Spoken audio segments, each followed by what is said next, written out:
Greetings, Nick with Sweetwater here, and in today's video we're going to be taking a quick look at one of a quartet of Marshall vintage pedal reissues, the deservedly legendary stomp box named the Guv'nor, this one right here that I've just played through. And just so you know, the other three members of this built-in-England quartet of reissues are as follows: the Blues Breaker, the Drive Master, and the Shred Master.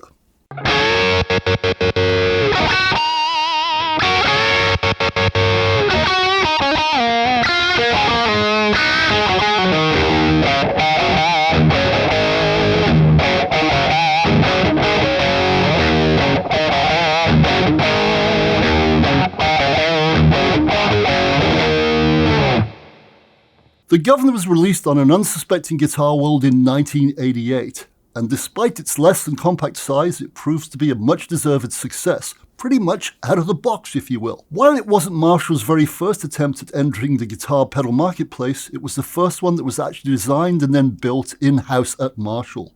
It was also the first one that really grabbed guitar players' attention.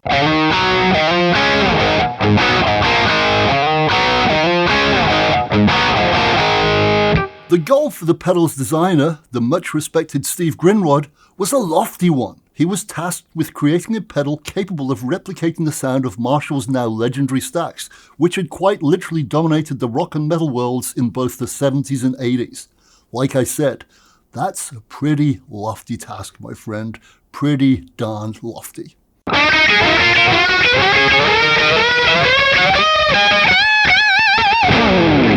That said, the designer did a remarkably good job of doing exactly that, hence the pedal's deserved success and reputation. While amps in a box are now commonplace following the boom of the boutique pedal builders in the late 90s, the Guv'nor was arguably the very first one ever made, or at least the very first one to actually do what it said on the tin. In fact, in the 1991 Marshall catalogue, this one right here, it boldly states the following on the dedicated Guv'nor page. A stack at your feet. Overdrive is a thing that we at Marshall pioneered. In our quest for the ultimate guitar sound, we constantly look for that quality of distortion that sets Marshall apart. The Guv'nor pedal epitomizes this approach and is more like a mini amp than an ordinary distortion box. Bold and powerful claims indeed, and the page's closing sentence is just as enticing, and it says this: the only distortion pedal that's a Marshall.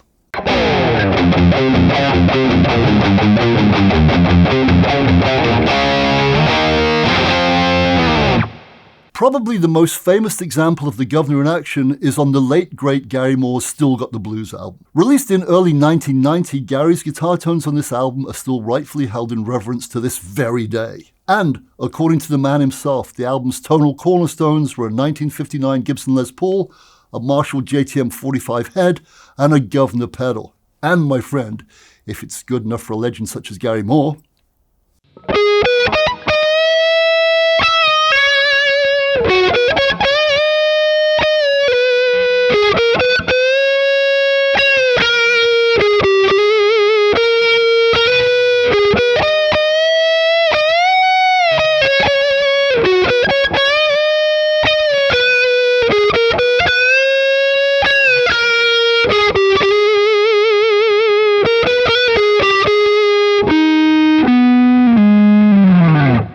wasn't quite Gary Moore, but the closest I can possibly get to that great man's tone and vibe.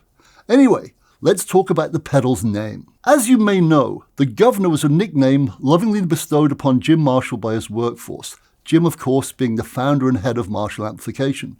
Why was he given this name? Well, because simply put, Guv'nor means the boss in England. That said, while the Guv'nor was indeed Jim's nickname, when working for him in the company, I did hear an interesting story at the factory one day. I was told that the pedal's name was in fact chosen based on the reaction of a guitarist who played one of the final prototypes. Apparently the chap was so blown away by what he just heard, he exclaimed, "That's the Guv'nor, innit?" And apparently, the guitarist's name wasn't Nigel Tufnell.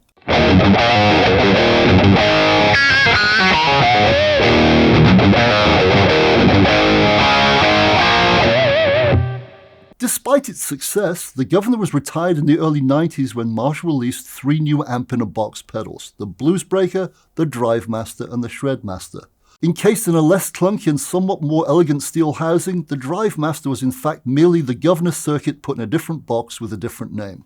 I've never been quite sure of the logic behind the name change, but hey, c'est la vie, my friend, c'est la vie.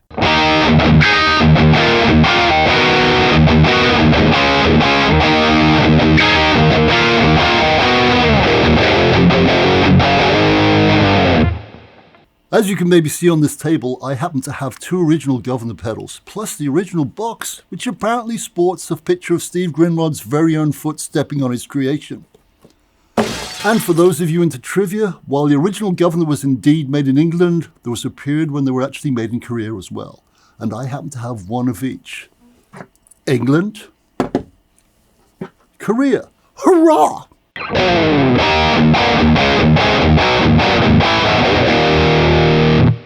Anyway, the design MO for all four of these reissue pedals was both simple and obvious, to replicate the sound and look of the originals exactly. To this end, both the circuits and the housings remain the same. In fact, to ensure these reissues were as authentic and accurate as possible, even the circuit board layouts were redrawn to match the original ones. The only thing that Marshall were unable to source were the original control knobs, as they're no longer made, sadly enough. The substitutes are pretty darn close though. And rest assured, my friend, this small cosmetic change has had no sonic impact whatsoever. Duh! If I put one of the original Guv'nors next to the reissue, you can see how close the replacement knobs are. Pretty darn close. Pretty darn close.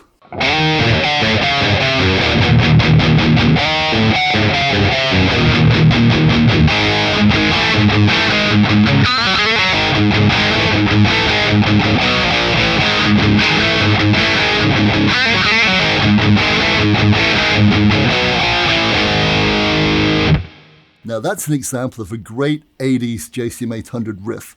Apologies, Scott, I'm not you, so that's as close as I can get. As already stated several times, the Guv'nor is a Marshall stack in a box, and its single row of 5 control knobs reflects this fact perfectly. Said self-explanatory 5 controls are as follows from left to right: gain, bass, middle, treble, and volume. Just like the usual suspect controls you'd expect to see on a Marshall amp.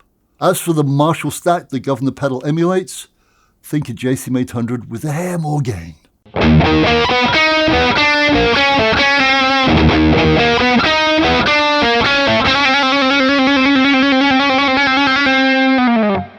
And that's another great JCM 800 riff in my humble opinion.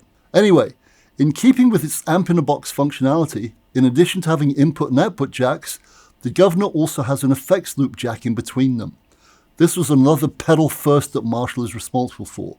By using a Y insert cable, one of these bad boys, you can insert another pedal or 3 into the Guv'nor's effects loop. Then if you leave them on, every time you activate the Guv'nor, these pedals will automatically spring into action as well.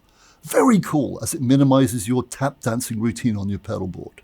Let's say for example you're using the Guv'nor for your lead sound and you'd also like some delay on it. To fix that is simple. You just put your delay pedal in the Guv'nor's loop, set it how you want, and then leave the sucker switched on. Then every time you step on the Guv'nor, hey presto, you've got delay too.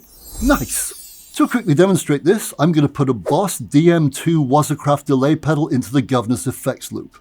Done! So right now, when I switch the Guv'nor on, you'll also hear delay. Let's check it out. That's perfect. I got my lead sound and my delay with a single button press. And just so you know, my friend, the Drive Master doesn't boast this very useful feature. Oh well.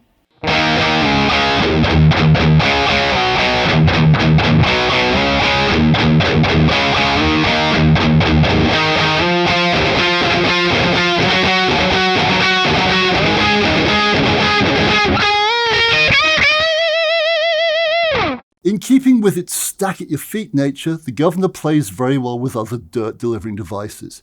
Here it is being driven by a pretty famous green pedal that has been used to front-end countless Marshall amps in studios and on stages all over the world. Yup, the good old Ibanez Tube Screamer.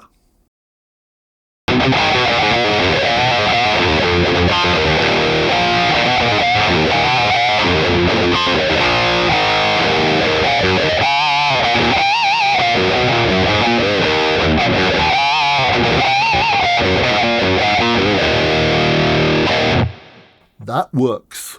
Incidentally, links to this amp and the guitars I use in the video can be found in the text below. And this fine axe is a lefty satin honeyburst Gibson Les Paul tribute. Very nice. As you'd expect, the Guv'nor can be powered by a 9-volt battery or an external 9-volt power supply like the One Spot, for example. The tonal circuit of the Guv'nor is passive and very similar to the tone stacks found in Marshall tube amps. Imagine that. The pedal is also op-amp based with diode clipping. And as you'd expect in the case of the Guv'nor, said clipping is of the hard variety. Very hard indeed, in fact. Perfect.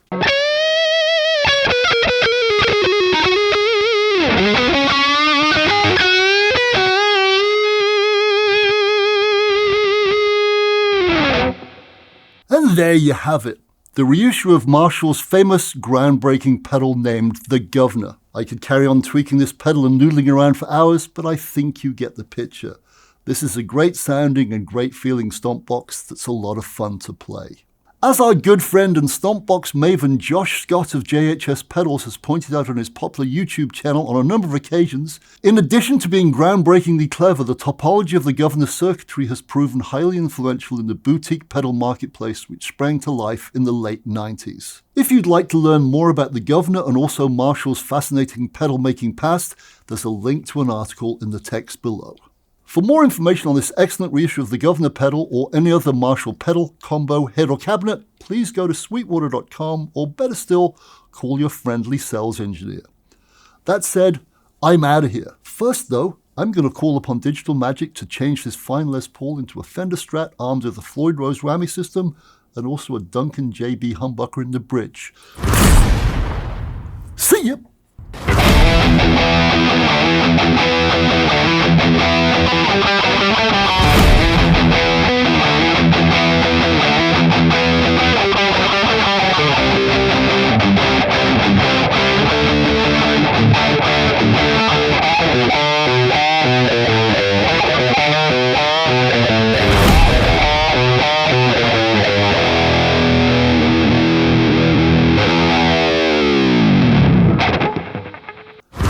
So very much for watching. Please don't forget to like, comment nicely please, and subscribe. Click here for more videos like this, and go to sweetwater.com for all your music instrument and pro audio needs. Cheerio!